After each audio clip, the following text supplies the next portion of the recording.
Hello and welcome back to Offroad Outlaws, y'all, and in this video we're going to be diving right back into the latest update, which if you didn't see the last video where we kind of went over everything that is in the new update, make sure that you watch that video and catch up so that you're all good to go on what is in the new update and, of course, everything that comes included with it. This is the vehicle that we built in the first update overview video. It is an international travelette with a full monster crawler suspension setup, and in this video we're going to go back to the dealership, we're going to go back to the trucks category, and we are going to build the new Blazer. Now, the Blazer has been in Offroad Outlaws prior, but it was visually a different trim package, and it was way less visually detailed.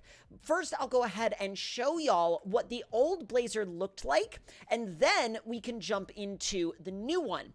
Now, the old Blazer, once we finally make our way over to it, which there it is. Now, as you can see, this one is way less detailed. Now, it doesn't look bad, it doesn't look terrible, but I much prefer the new one from a visual standpoint or from a visual perspective. And really, it all comes down to which one you personally want to use and really what front end you like. I'm kind of partial to this front end, but again, all up to you.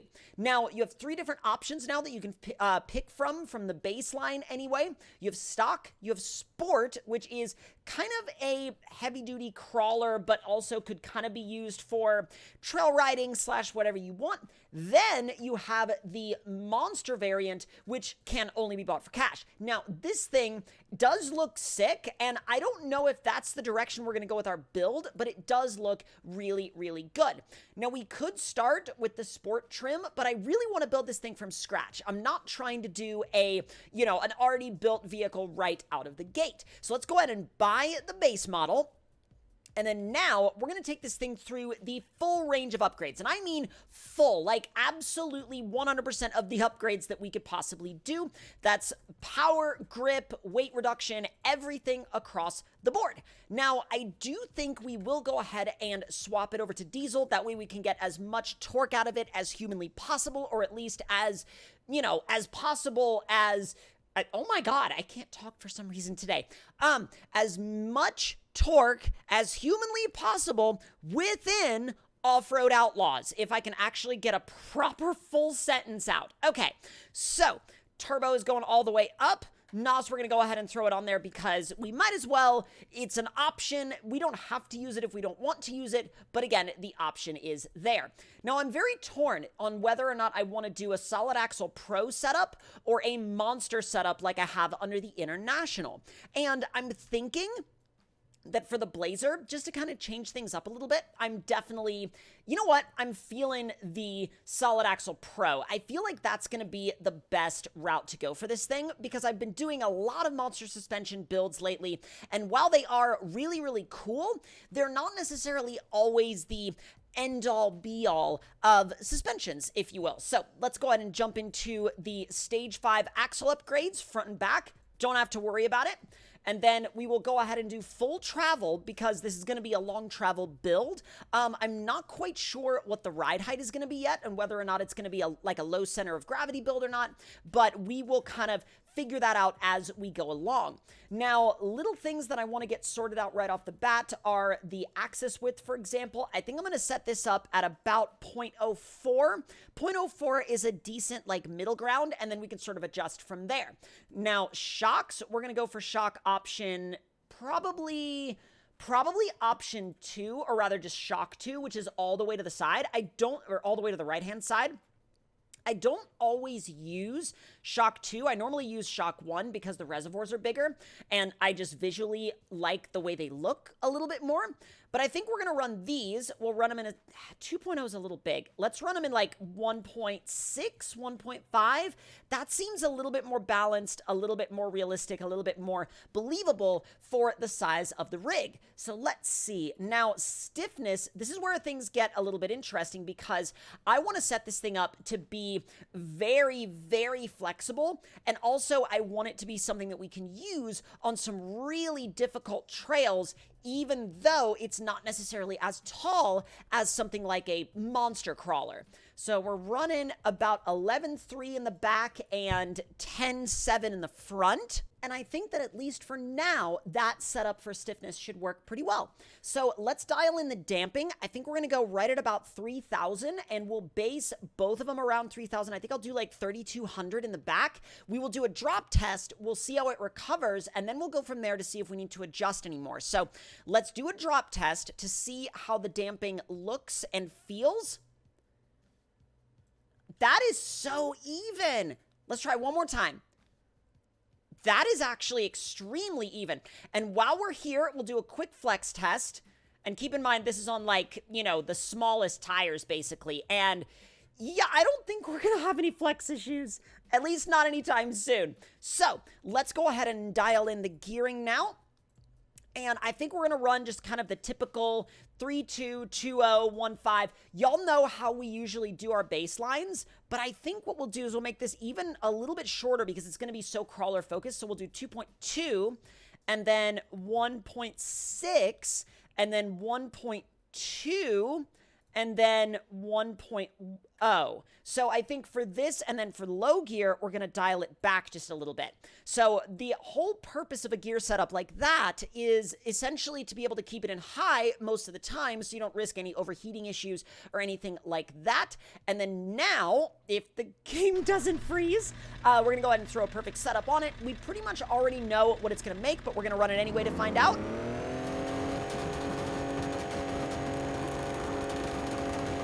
If the game unfreezes anytime soon, we'll be fine. And yep, 705 and 1186.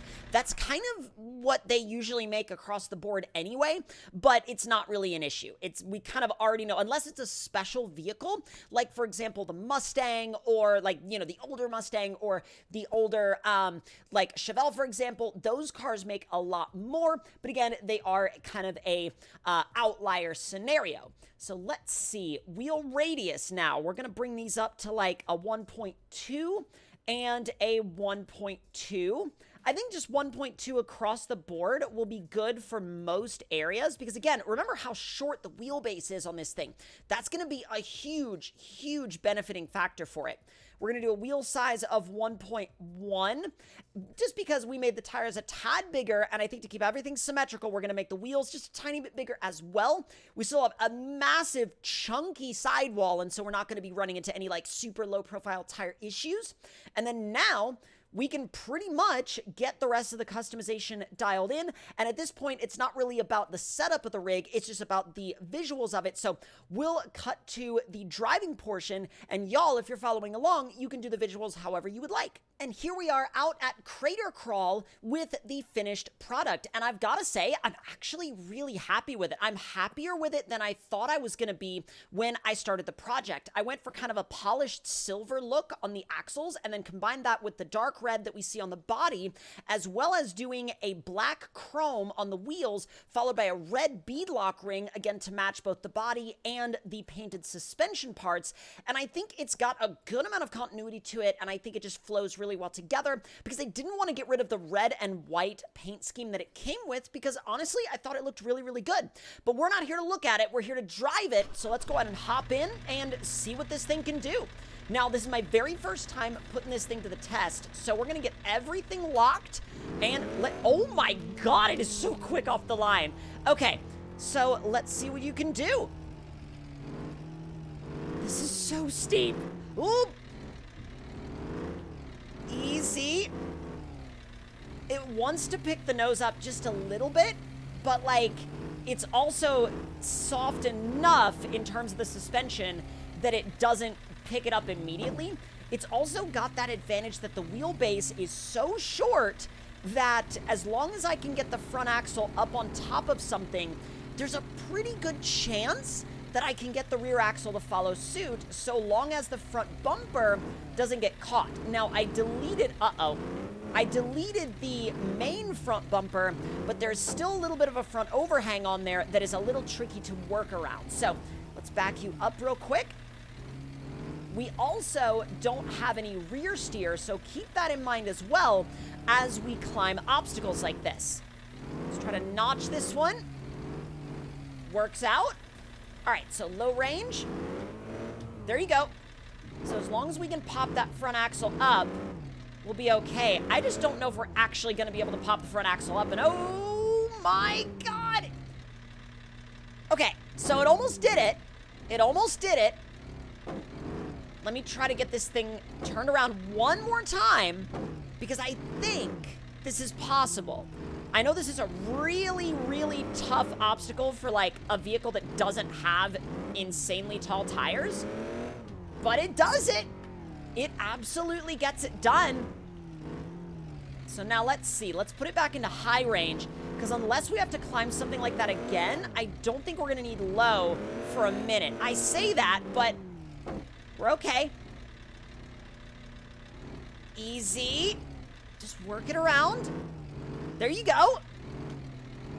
Through the notch. Still going. You definitely have to be very picky with your lines. You can't just drive over everything, but it is still really capable. All right, back it up. Just bring it around the other way. I am astounded at how far we've already gotten. Okay, let me just ease it around, try to get it up this side. Not happening. And not quite. Not quite. Not quite. The idea was there. The idea was there. It was just not executed very well. Let me spin this thing around one more time because I do still think there's a chance. Just not when you do it like that. All right. Just not when you do it like that.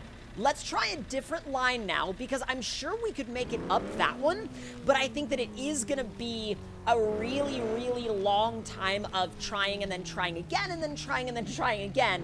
And I know that y'all would probably prefer to see different obstacles than just attempting the same obstacle over and over again.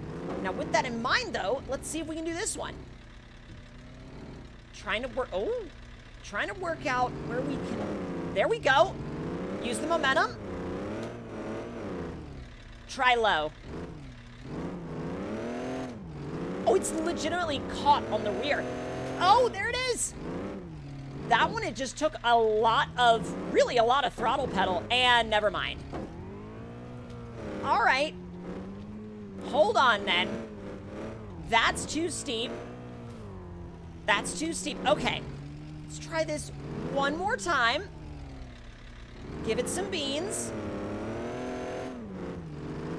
I might go on this stuff just for a bit. I know it's kind of cheating, but come on. I love how we ended up in the same place. We tried to go around it, and we ended up in the same place. It's definitely a capable rig, and if you like running harder trails in smaller tire vehicles, this is definitely going to be a fun vehicle for you, and I think the short wheelbase is going to lend itself to that style of gameplay really well. But if y'all enjoyed this build of this new vehicle, let me know your thoughts and opinions in the comments below, and if you have any ideas, suggestions, or requests, leave them down there in the comments as well, and I will see y'all next time. Talk to y'all later.